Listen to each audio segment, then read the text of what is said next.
to the Capital Compass. I'm Lindsay Melchuk. Today we're talking about Silver North Resources, a junior exploration company focused on uncovering high-grade silver in Canada's north. With two key assets, the Haldane Silver Project in the historic Keno Hill district and the Tim Project near the Yukon-British Columbia border. The company is pushing forward with a clear exploration strategy. And joining me to uncover all of it is Jason Weber, President and CEO at Silver North. Jason, it is lovely to have you sit and talk with us today. Yeah, I'm really happy to be here. It's great to speak with you guys again. Absolutely. Now let's actually start with the big picture here. For those new to Silver North, what's the company's core focus?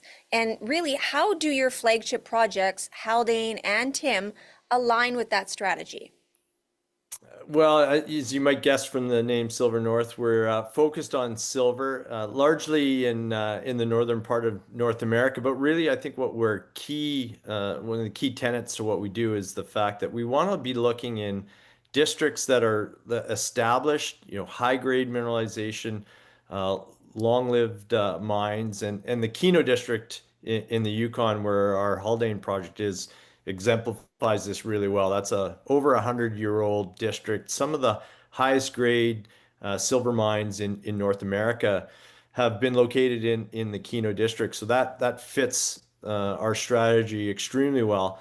But the other part of that is identifying new districts that have the potential to be long high grade mines, long lived high grade mines. And our Tim project, I think, is a great example of that. We're about 19 kilometers north of what was the previously operating Silvertip mine, and Coeur, our partner on that project, has on our Tim project has stepped back from mining at Silvertip to take a more district scale approach.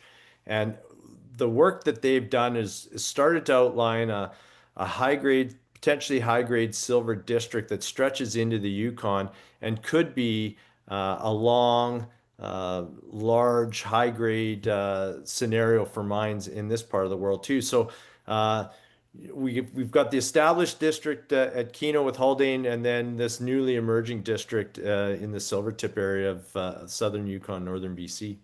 Well, let's dive into that Tim project just a little bit further. Your May update reviewed the 2024 drill results. What did you learn from that campaign, and how is that shaping your approach to the upcoming season? Yeah, I think really key to this is the fact that when you look at these emerging districts, you've got an idea, an exploration thesis that you're operating under, and this program at Tim that Coeur conducted last year really kind of solidified that thesis, showed that there was a CRD, carbonate replacement deposit style system active at Tim. The results, we didn't get high grade silver intercepts in the drilling. We did hit some silver, but we saw lots of other geological indications indicative of these systems. And that's really important because we always use the needle in the haystack analogy, but at least we know we're in the haystack now, and we Yeah. can start to look for the needle. And that's an important piece of the puzzle. And I think Coeur has the luxury of looking at the whole district and can say, okay, we don't need to see high grade mineralization right off the bat. What we need to see is evidence that the system's active, and then we can start narrowing down. So a real systems based approach that really sets the stage for now, trying to vector in our subsequent programs, vector where the high grade silver mineralization might be. You know, all of that sounds just so much already going on for you. I want to flip back to that Haldane project. Now that sits on a prolific silver belt. So what's the latest from that project, even further that we mentioned before? And are you likely to see new drill targets or a shift in exploration strategy heading into the rest of 2025? Yeah, I think we had a real game changer intersection last year at what we call our main fault target, which was a target that hadn't been successfully drilled in the past. Other groups had tried to test at depth a structure that you can see on surface, had some silver mineralization on surface, a few meters of over 200 grams silver, which is for where we are, that's on surface, those are quite good numbers. They were never able to actually test the structure at depth, and we were the first ones able to do that in our program last year, and highlighted what looks to be now about just under a 30-meter wide zone with three high-grade veins in it, and it showed stronger mineralization both in the veins, but also in between the veins in the altered areas. We saw more evidence of mineralization than we did in the first hole. So for us, really what this shows is that we have a nice wide structural zone here. It's got three veins with some really nice high grade mineralization. We've got an intersection of 1.83 meters true width of over 1,000 grams silver. And really interestingly for us, this intersection also came with some gold, I think it was about 3.9 grams per ton gold, which is quite high for what we see. We're generally half a gram gold or less. So a nice precious metal rich intersection that we think we can build on. So the strategy for us going forward is to step out along strike and also down dip on those two discovery holes and see how big we can extend this zone. Well, that was a nice little bonus find for you then. Congratulations on that one. Now, you recently actually also secured funding through a charity flow through private placement. So give us the story behind that raise and how those funds are being deployed across your portfolio.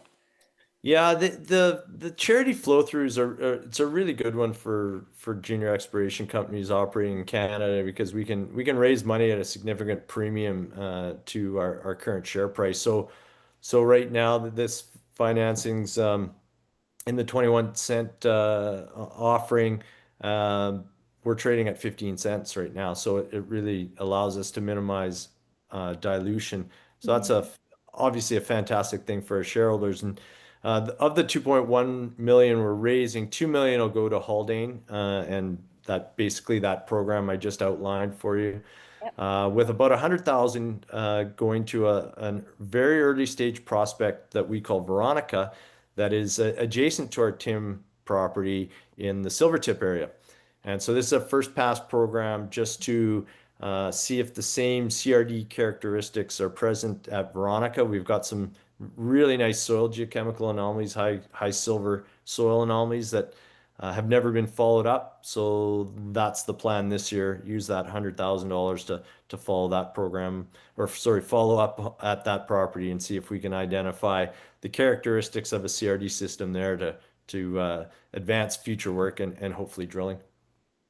Now, Jason, let's just pause here for a second because I'm reading that you also were awarded a Yukon Mineral Exploration Program grant. That's huge news. So how meaningful is that support to your broader exploration plans, especially in a market where capital is tight for juniors?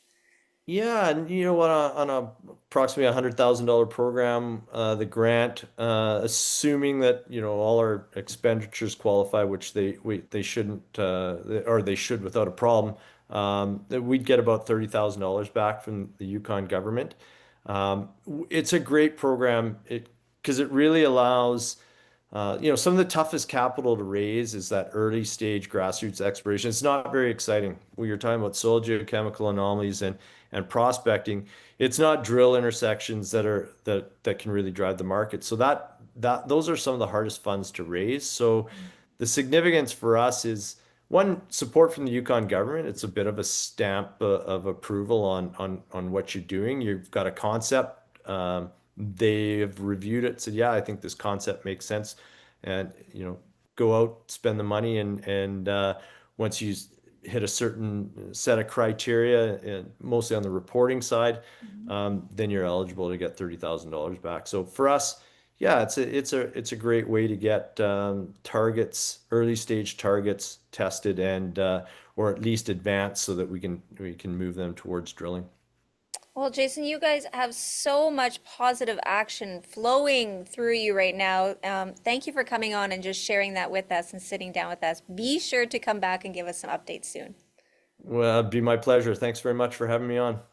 Again, that was Jason Weber, President and CEO of Silver North Resources. Now you can find them on the Venture Exchange under the ticker symbol V.snag and online at silvernorthres.com. I'm Lindsay Melchak. We'll see you soon.